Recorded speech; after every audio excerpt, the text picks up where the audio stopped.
Make sure to never miss another video by subscribing. Hit the bell to enable notifications, hit the check mark, save, and if you enjoy the video, leave a like. Hey, what's going on, guys? My name is Panda and welcome to, I guess what's technically my first video of, I almost said 2019, of 2020.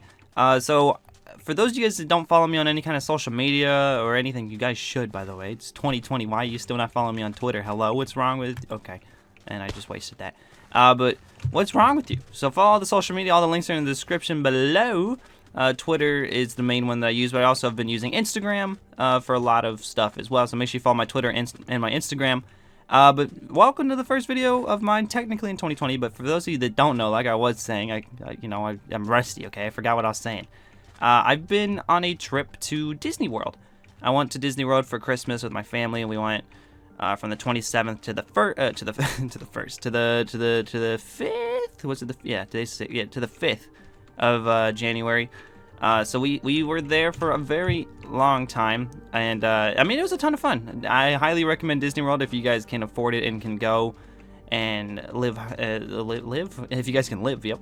It's a very cool experience. I would not recommend going during the holiday season though, because it's a very busy time. We went during New Year's, and we went to the Magic Kingdom, which is like the main Disneyland park for my West Coast people. It's like the main one. It's the one with the castle, and it's where they do a big New Year's thing. And we sat not even at the front. So we got there at the park. We showed up. Okay, so we got there around 2 p.m. Their time, East Coast. It's weird for me because I'm from the West Coast, so I'm like 3 hours behind. So we got there about 2 p.m. and we didn't think it was gonna be that bad, but we woke up around 9 a.m. or so, and we woke up to discover that the park was in what was called a Category B shutdown, and that basically means that the park is very, very full. And it's only happened a few times in the history of the park where it's been in a shutdown like that.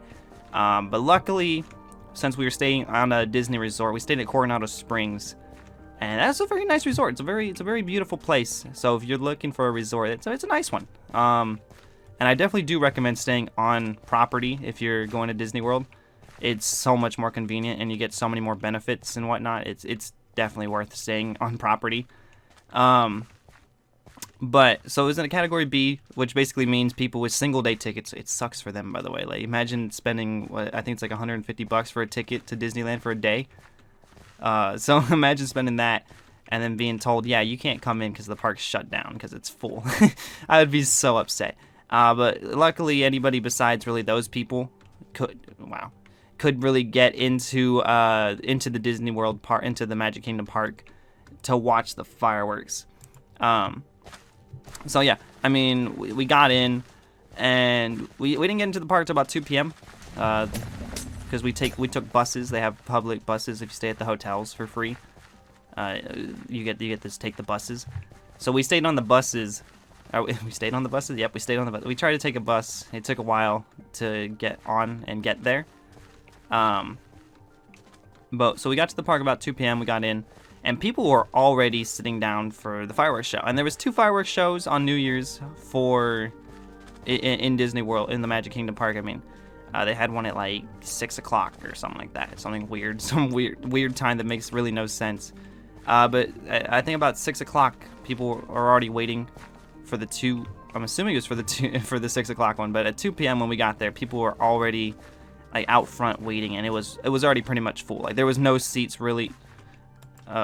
You guys didn't see that. There was no seats really available already at 2 o'clock out front. So we had fast passes. So we went around and we did our fast passes for the day. And we got done with that about 4 o'clock or so. We walked around. We tried to find a spot up front. Couldn't find anything. And on the first day that we went there, we accidentally saw. So they do fireworks every night. Obviously, the New Year's ones are bigger, and there's way more of them, and it's a way cooler show. But on our first day, we just accidentally kind of watched the fireworks from a pretty good location in the back. So if you guys are looking for a cheeky location to watch fireworks, and it's pretty good, in the Magic Kingdom Park, there's a circus section where there's like the Dumbo ride and whatnot. So we stayed there and we watched the fireworks, but we had to sit there from about 4 o'clock until midnight. It was crazy. It was a crazy experience. But I mean, it was something that I'll never forget. You know, it was definitely. It was crazy, and I'm glad I did it. I would never do it again. I don't think I'd ever go to Disney World over the holidays, like New Year's and over Christmas ever again. But it was a very fun experience for sure, and I had a ton of fun. I enjoyed it a lot. I got a couple questions already asking like what's my favorite park and like to list them. My favorite park is definitely Hollywood Studios. My favorite ride is definitely Rise of the Resistance. It's the new Star Wars ride that came out, and that's hard to get into, that ride. So the first day we got there, the first day we went to Hollywood Studios. I think it was our second day of the trip. We ended up going there. So when you stay at the Disney resorts, I think it's when you stay at the Disney resorts, you get these extra magic hours. Basically just opens up an hour earlier, or it stays open a little bit later. And we got to go in at 6 a.m. And after the buses and everything, we got in at about 6:30-ish. And we need a board. So to get onto the Rise of the Resistance ride, you guys need to get a boarding pass. It's called a boarding pass. At least right now you do. Probably in the future it's gonna go away. But you had to get a boarding pass, which basically is like a virtual queue that you wait in line for. It's a virtual queue basically. So like so we were section for the first day. We were number 151, I want to say. And so basically what they do is they call groups. They go for like 0 to like 9. We'll call you up, and you have 2 hours to get to the line, and you can ride it. So we got there about. So we got there at 6:30 a.m. And the first thing we did in line, for that day, was wait for the Millennium Falcon ride or whatever, the Smuggler's Run or whatever they call it. And that line, that was something. So we got there at 6:30 a.m. We didn't ride the ride till 10:30 a.m. It was a 4-hour line, and let me tell you, it was storming. And I'm from California, right? We don't get to see rain, okay? We don't see rain ever. So it was for me, it was like being in a hurricane for a normal Floridian. A normal Florida-born person. I'm sure it was just an average Tuesday. It was no big deal, but it was coming down, and so the line was crazy. We had to go through many backstage areas, like the beginning of Disney, like when it opens. They I don't know why they don't just make you go to the queue, or if the queues are too full, or what's happening, but we ended up going behind 4 different backstage, so when I say backstage area, I mean the places where normal guests aren't usually supposed to go. They literally made the queues go through the backstage, like employee only areas, just so, because I guess the line was that crazy. I don't know. It was a cool experience. Like, don't get me wrong, I like seeing the back. I mean, I'm into that kind of stuff. I like playing the Planet Zoo and the Planet. I want to play Planet Zoo. I like playing Planet Coaster, in the backstage areas and theme parks in general, like how they all work and function. It's very cool to me. I really like it. So I don't mind sitting in the backstage area. But it was a crazy experience to see them like do that. But anyways, 4 hours later and soaking wet, we got on the Millennium Falcon ride, and we didn't get on Rise of the Resistance until about 6. So if you think about a 12-hour wait basically, to get on Rise of the Resistance. Obviously, you're not just standing in a line. You can do whatever you want in that time. But yeah, so Rise of the Resistance though was definitely worth the wait. It was a very good ride. What was I saying originally? My favorite park. So my favorite park is definitely Hollywood Studios, followed by Animal Kingdom. I liked Animal Kingdom second, which is weird, I guess, to some people. My third favorite park was Magic Kingdom, which is the normal, like, Disneyland castle one. And then my least favorite was probably Epcot. That's the one with the giant ball, and you go, like, around the world. And I mean, it was cool, don't get me wrong. It wasn't really my cup of tea. When I go to theme parks and stuff, I like the thrill rides. I like the roller coasters. That's the kind of stuff I like. I like to do that kind of stuff like that. I'm into that. I'm into the stuff that's gonna make you scream and throw you around and have fun and whatnot. That's what I like. So that's probably my favorite parks. My favorite rides are probably Rise of the Resistance 1, and then Adventure Everest 2. And then what's my third? I think my third is probably gonna be Avatar. What do they call it? The Avatar. It's the one where it's like a simulator and you're like flying. It's a very long wait. We waited 4 hours for that line too. Avatar Flight of Passage? I think it's Flight of Passage. That ride's basically a simulator. Like you sit down on like this motorbike, stationary bike looking thing, and there's a screen in front of you, and they put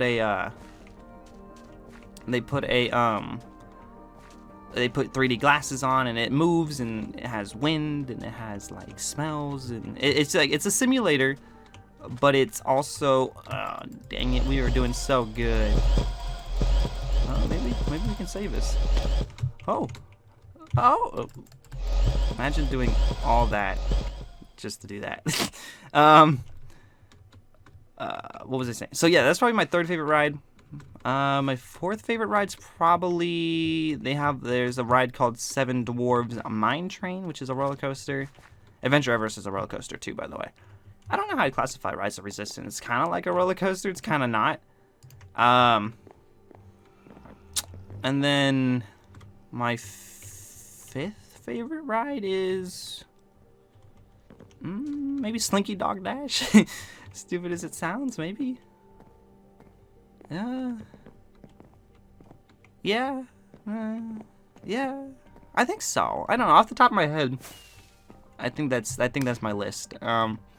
But yeah, I'm sorry for the people that don't really care. Like I wanted to tell somebody about my trip, and like I said, you guys are my family, and I need a video for today because in 2020 I'm going for 365 days, no uploads missed. We're already on today's video is 231, so we have not missed a video in 231 days, and I'm trying to make it whatever. Hold on, let's do some math. Let's do some live goal planning. So after this video, I want to sit down, I want to figure out my goals and whatnot for 2020. That sounds so weird, 2020. Isn't it a leap year? So it's, what, 366 days this year? So hopefully at the end of this year, we'll be at 597 days straight uploading. Almost at 600. We'll see if that's possible, but that's definitely the goal. I don't want to miss an upload. I started off very strong about the second half of 2019 with not missing an upload. And I'm going to try to carry that momentum into 2020 for sure. But yeah, like I said, I want to tell somebody, you guys are my family. I care about you guys so much. And 2020 is going to be a year that I'm focusing on me. I'm focusing on you guys. And just focusing on getting what I can do and just making the best I can. And improving as a person. And that's basically what my 2020 is going to look like. But I want to tell you guys about my trip, and I also wanted to get the video up for today for you guys, and also let you guys know that I'm back, and I'm going to be reading comments more actively, and I tried reading comments a lot throughout the trip. It's a little bit hard, and I'm also trying to disconnect and take a break. But yeah, I mean, I definitely tried to read the comments as much as I could, still reply and like the comments and whatnot that I could. But yeah, for those of you that are new, thank you guys so much for joining me. 2020 is going to be a great year. And with all your guys' support, we can do amazing things. And I'm definitely going to be pushing hard in 2020. And if you guys are here for it, then I'm going to keep doing my absolute best for you guys. But yeah, thank you guys so much for watching this episode. If you guys did enjoy, make sure you hit that like button for me. Sorry if I sound tired or anything. It's, you know, we're recuperating. You know, we didn't get much sleep during this trip, during this vacation, which is weird for being a vacation. But I had a ton of fun. It was definitely a well-needed break, and I'm very motivated, and I'm very excited for 2020, and I hope you guys are too. So let me know what you guys' resolutions and stuff are that you're looking forward to this year. Let me know what you guys want to see on the channel, and yeah, besides that, thank you guys so much for watching. I love you guys, and I will see you guys in the next video. Is this part where I say goodbye? I think so. Goodbye!